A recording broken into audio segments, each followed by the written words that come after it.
আসসালামু আলাইকুম, doctor ARM Jamil বলছি। আশা করি যে যেখানে আছেন ভালো আছেন।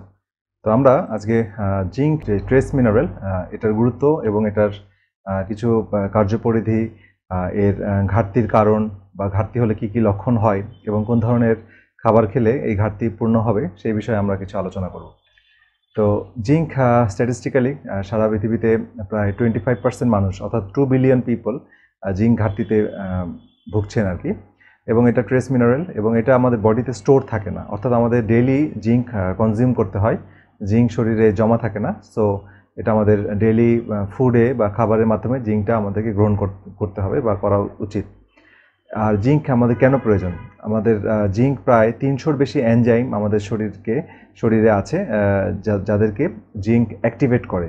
এবং এই এনজাইমগুলো অ্যাক্টিভেট হওয়ার মাধ্যমে এই এনজাইমগুলো কোনো এনজাইম আমাদের হজম শক্তিতে সহায়তা করে, ডাইজেশনে হেল্প করে, কোনোটা আমাদের ডিএনএ সিনথেসিস করতে সাহায্য করে, কোনোটা এনার্জি প্রোডাকশনে সাহায্য করে, কোনোটা প্রোটিন সিনথেসিসে সাহায্য করে এবং এছাড়া হরমোন, নিউরোট্রান্সমিটার এগুলো তৈরি করতে সাহায্য করে। সো জিঙ্কের আসলে গুরুত্ব অনেক বেশি। এখন আমরা দেখব কেন এই জিঙ্কের ঘাটতিগুলো হচ্ছে। তো এটা আসলে অনেকগুলো কারণ, কোনো সিঙ্গেল কারণ নেই। অনেকগুলো কারণে জিঙ্কের ঘাটতি হয়। যদি আমাদের অসুস্থতার ক্ষেত্রে চিন্তা করি, আমাদের পেটের যদি হজমে সমস্যা হয়, অর্থাৎ লিকি গাট যদি হয় এবং আইবিএস জাতীয় সমস্যা হয়, প্রোটিন ইনডাইজেশন হয় বা খাবার ম্যাল অ্যাবজর্পশন থাকে, খাবার ঠিকমতো হজম হয় না। হ্যাঁ, অনেক খাবার ভালো ভালো খাবার খাচ্ছে কিন্তু খাবার গ্রহণ হয় না পেটের এই হজমজনিত জটিলতার কারণে, যেটা লিকি গাট আমাদের রুট কজ।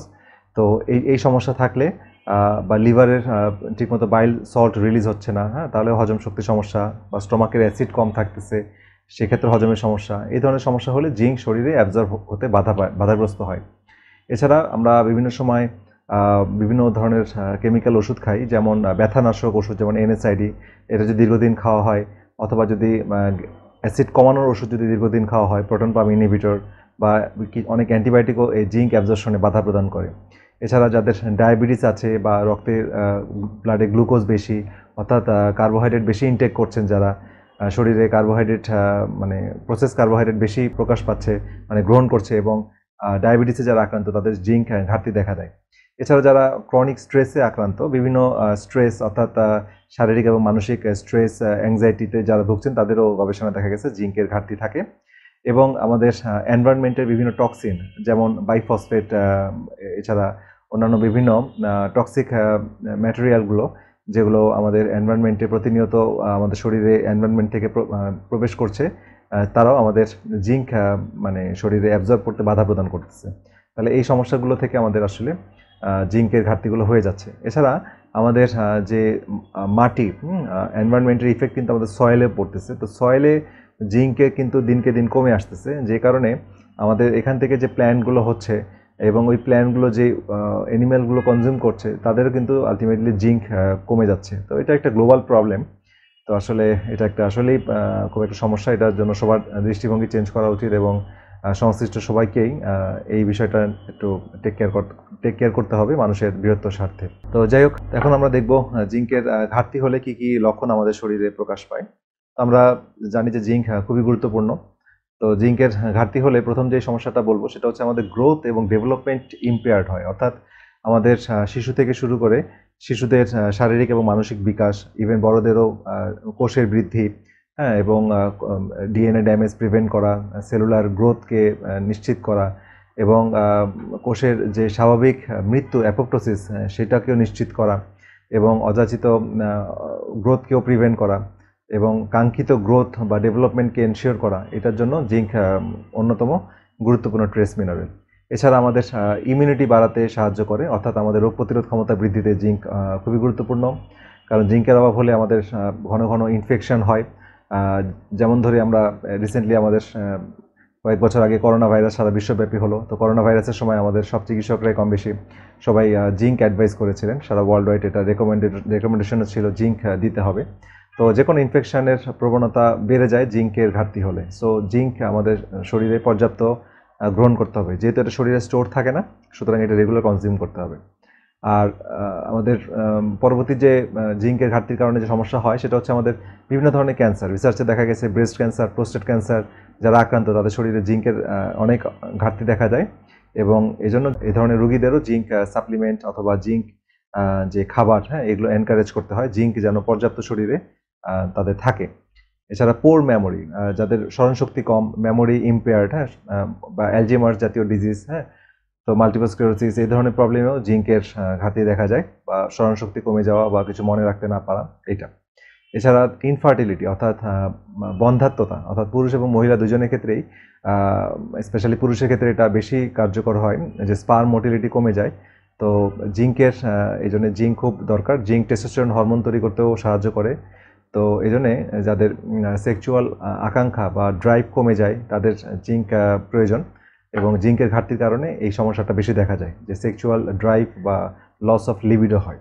এছাড়া ঘন ঘন সর্দি কাশি লাগার প্রবণতা দেখা দেয় জিঙ্কের ঘাটতি হলে, এবং অনেকের অযাচিতভাবে চুল পড়ে যায়, হ্যাঁ, অনেকে আবার তার বুদ্ধিবৃত্তি বিকাশটা স্লো হয়ে যায়, সে দ্রুত চিন্তা করতে পারে না, হ্যাঁ, অনেকটা হাইপোথাইরয়েডের মতো সিমটম দেখা দেয়, তার চিন্তা স্লোথ হয়ে যায়, গতি স্লো হয়ে যায়, ঠিক আছে, সে স্বাভাবিকভাবে কুইক ডিসিশন নিতে পারে না, এই ধরনের সমস্যাগুলো হয়।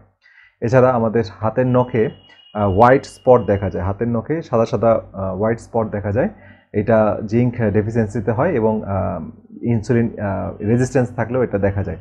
এবং একইভাবে এই দুটা কিন্তু একটার সাথে একটা ওতপ্রোতভাবে জড়িত, অর্থাৎ ইনসুলিন রেজিস্ট্যান্স থাকলেও জিঙ্ক কম থাকে, আবার জিঙ্ক কম থাকলেও ইনসুলিন রেজিস্ট্যান্স হয়। সুতরাং ডায়াবেটিস রোগীদের জন্য বা ইনসুলিন রেজিস্ট্যান্স রোগীদের জন্য জিঙ্ক খুব গুরুত্বপূর্ণ একটি ট্রেস মিনারেল।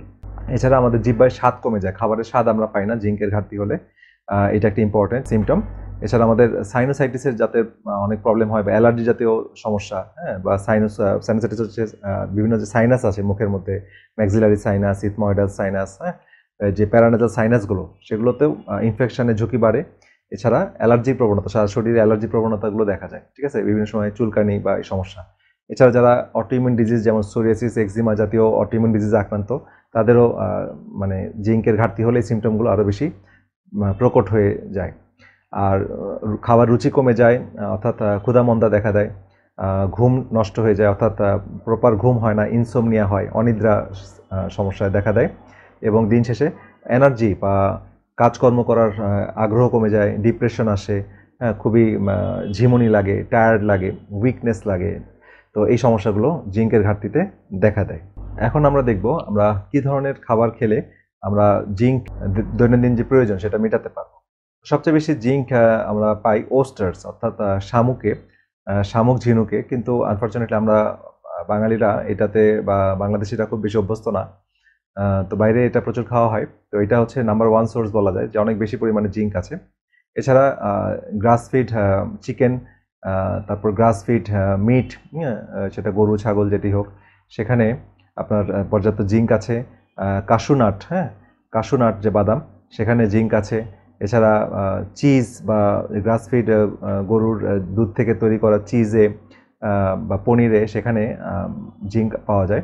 এছাড়া কিছু সিড, যেমন তরমুজের বিচিতে পাওয়া যায় জিঙ্ক। এছাড়া মিষ্টি কুমড়ার বিচিতে জিঙ্ক পাওয়া যায়, কাঠবাদামে জিঙ্ক পাওয়া যায়, পালং শাকে পাওয়া যায়, অ্যাসপারাগাস নামে একটা সবজি আছে সেখানে পাওয়া যায়, তারপরে নদীর রুই মাছে পাওয়া যায়। এই ধরনের খাবারগুলোতে জিঙ্ক পর্যাপ্ত পাওয়া যায়, এবং ডার্ক চকলেটেও জিঙ্ক পাওয়া যায়। তো এই খাবারগুলো আমরা আমাদের খাদ্য তালিকায় রেগুলার রাখতে হবে, যার জন্য যেটা সুবিধা, প্ল্যান্ট বেসড, অ্যানিম্যাল বেসড খাবারগুলো রাখতে হবে। এছাড়া বিশেষ প্রয়োজনে যখন খুব বেশি ঘাটতি থাকে তখন চিকিৎসকরা সাপ্লিমেন্ট হিসেবেও জিঙ্ক অ্যাডভাইস করেন।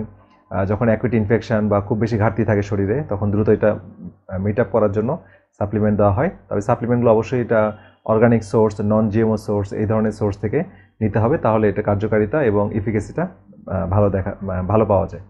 তো যাক, আজকের ভিডিওটা জিঙ্ক নিয়ে কিছু সংক্ষিপ্ত আলোচনা করলাম। তো এটা নিয়ে বিস্তারিত আরও কয়েকটা ভিডিও করবো ইনশাল্লাহ। তো সবাই ভালো থাকেন, সুস্থ থাকেন। আমাদের ভিডিওগুলো জনস্বার্থে লাইক, কমেন্ট এবং শেয়ার করবেন। আপনাদের পরিচিতজনদের মাঝে শেয়ার করে এই মূল্যবান তথ্যগুলো জানার সুযোগ করে দিবেন। তো সবাই ভালো থাকেন, সুস্থ থাকেন। পরবর্তী ভিডিও দেখার আমন্ত্রণ রইল। আল্লাহ হাফেজ।